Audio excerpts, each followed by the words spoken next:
This is Robert Demers here at the Fantasia International Film Festival, and I'm here with Kane Hodder, known for the Hatchet III sequel, which is playing here at the festival, and four of the Friday the 13th movies. How are you doing today, sir? I'm doing great. What's your last name? Demers? Yeah, Demers. I went to school with a family named Demers. Hopefully you didn't, it wasn't a No, bad it was fun. experience. I graduated with Diane and Donna Demers. Any of those in your family? No relation. This is not what he expected, I don't believe. But anyway, I'm happy to be here. So how have you been enjoying Montreal so far? Well, I've been here before. I always have fun in this city, and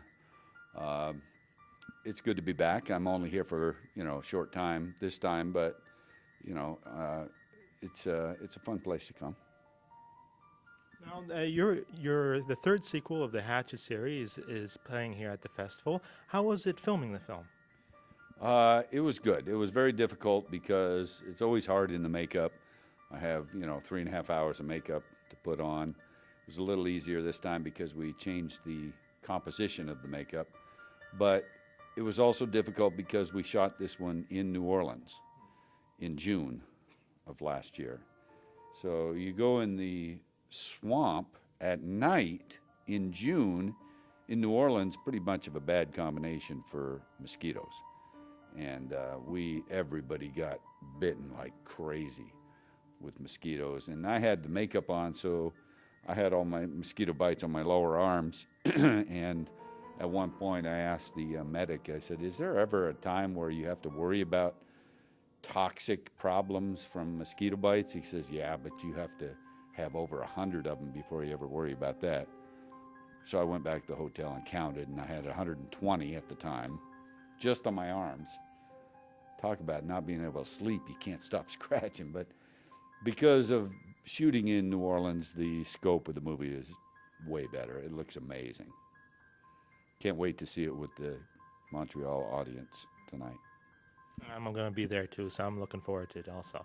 Yeah, you'll have some surprises unless you've read things online. Hopefully not. There's some really good surprises in the movie, and characters and scenes and actors that you didn't expect, and scenes that you never thought you'd see.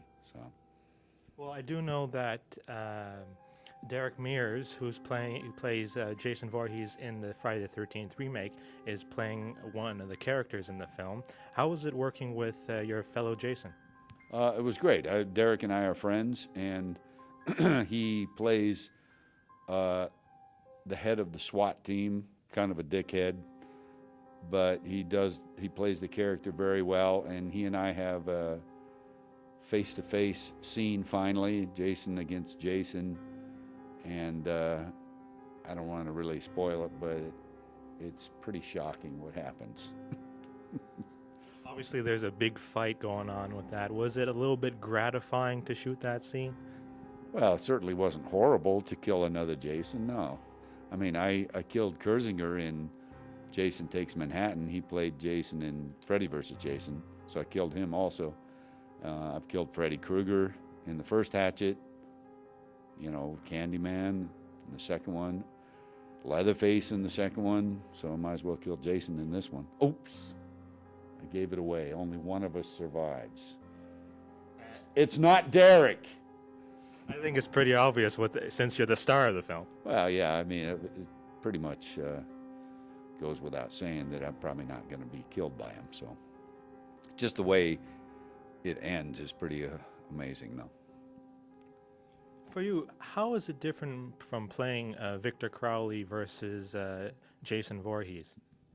Well, with Jason, I always approached it as very predictable. Doesn't matter. You know what he's going to do. You know he's not going to run. He's still going to catch you. And that never bothered me. I wanted Jason to be predictable, but still inescapable. With Victor, he's quite a bit more unpredictable, a little twitchy, and you really don't know what he's going to do next. And I just thought that both those ways of thinking worked with those particular characters.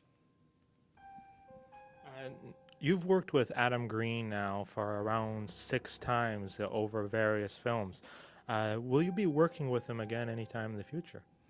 I certainly hope so, because one of my favorite writers and directors as well, because he, even from the beginning, from the first Hatchet movie, he's an unknown guy, and he's tremendously talented in writing and directing, great with the actors, and fun to work with. You know, that's a big thing. After 36 years in this business, I like to have fun on a film, and Adam makes it fun. You know, not at the expense of the movie, like diminishing anything, but it's a fun set to work on. Another movie I just finished with John Schneider from Dukes of Hazzard. He wrote and directed a movie called Smothered. I just finished that, shooting in Louisiana. I finished a couple weeks ago. Same situation. A lot of fun to work with. Made it a really enjoyable process. And also, you have, I think, at least 10 movies coming up over the end of 2013 and over 2014. Any particular ones of those that are you looking forward to? Mainly the one I just talked about with Schneider called Smothered, because it's a whole new take on the horror, typical horror story. It's completely reversed, where several of us play ourselves in the movie, and we get picked off one by a female. So it's a great story, some really nice, touching moments in the story, at the same time as being hilariously violent. Kind of an odd term, but hilariously violent is what it is. With your long career as a stuntman and everything that you've been through, would you all do it again with all the good and the bad? I guess because of the position I'm in now, it was all worth it, certainly. All the struggle. I mean, going through the burn, you know, wasn't easy by any means. I almost died from it, literally. So that part of it was pretty tough, but I guess, you know, maybe that's what kind of developed my personality to the point of being convincing as a violent guy. I don't know. Maybe it has something to do with it. I'm not sure. I'm not going to look that deeply into it, but, you know, I guess I wouldn't trade it. I mean, it's who I am.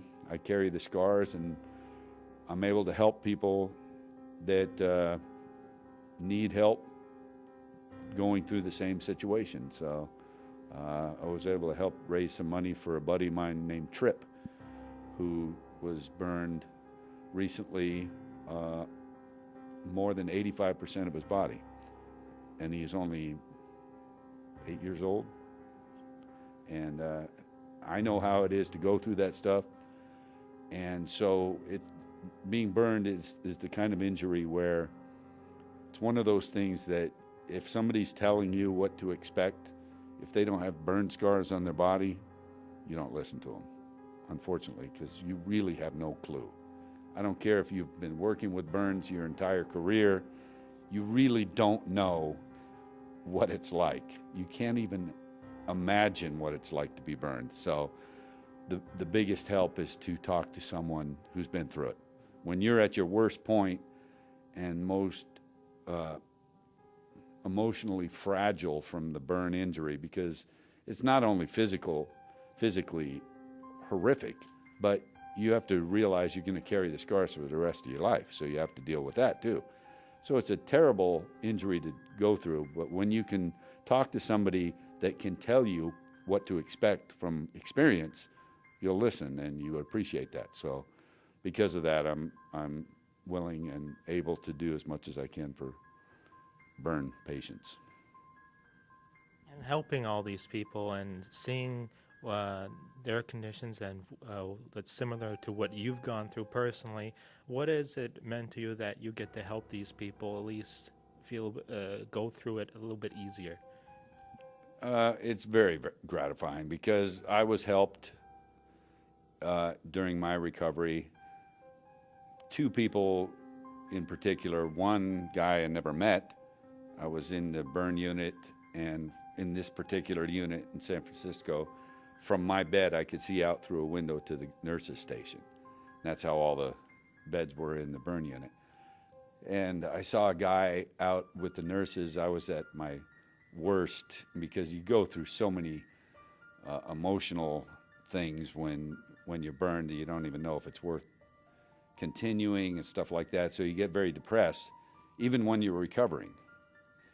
And I was at a very depressed state, and I saw a guy out at the nurses' station who I didn't recognize, and he's joking with them and laughing and having a good old time, and I'm like, fuck you, you don't have any clue, you're having such fun. Who are you to be in here? And then I look, and I can see he has burn scars on him, and it dawns on me that he's a former patient who has come back to visit the staff, which we always do, and he's enjoying his life, and it was like life-changing for me to just watch him. Never even met him, never even talked to him, just to know that, well, he knows what I'm going through, and he's happy again. So maybe there is light at the end of the tunnel. So he helped me a lot. And then the day I was burned, there was a woman who let me come into her house, and I quite literally had flesh falling off my body and mud and everything. And we knocked on her door to call an ambulance, and she let me go into her bathroom and stand in the shower, which was the best thing I could have done for the burns. But until the ambulance came. And first of all, I'm not sure if I could do that for somebody. I'm dropping burned flesh on her carpet. Sounds fucking gross, but that's the case. And the ambulance came, I went to the hospital. I was in the hospital 5.5 months. And then I was an outpatient for 6 months after that. So a year later, I wanted to see if I could thank her for helping me. Couldn't even remember where the house was. Never found her, never talked to her, and I was always like, man, that sucks that I was never able to say thanks. And last year, just barely over a year ago, on July 13th, they ran a newspaper story in the town that I was burned in. 35 years later, remember when this happened, stuntman Kane Hodder was burned, and they ran a retrospective story in the newspaper. And that was the anniversary of the burn, July 13th. And that lady still lived there 35 years later, called into the newspaper and said, I'm the lady he talks about in this book. And I'm like, what? And they gave me her number. So bottom line is, I was able to say thank you 35 years to the day later on a Friday the 13th, by the way. Friday the 13th of July, I finally said thank you to the woman that helped me. And it was amazingly gratifying. So, long-winded story for this show, but anyway. It sounds like a really touching experience getting to meet her again. And I believe you do a lot of charity work, and I think since we have this opportunity, I would like to promote your charity, Scares That Care, and you can learn more about the charity at scares.care.org. Scares That Care. I'm sorry. That's all right. Scares That Care. I appreciate you mentioning it because the guy that runs it, Joe Ripple, is a friend of mine, and he is the one that just presented a nice check to Tripp and his family for his burns. So I do whatever I can to try and help out that charity, and it's, Scares That Care, so it's pretty well self-explanatory. Well, thank you very much for talking with us, and I hope you have a great experience tonight at the Hatchet III premiere. Well, thank you very much. It was a pleasure, and we will have fun.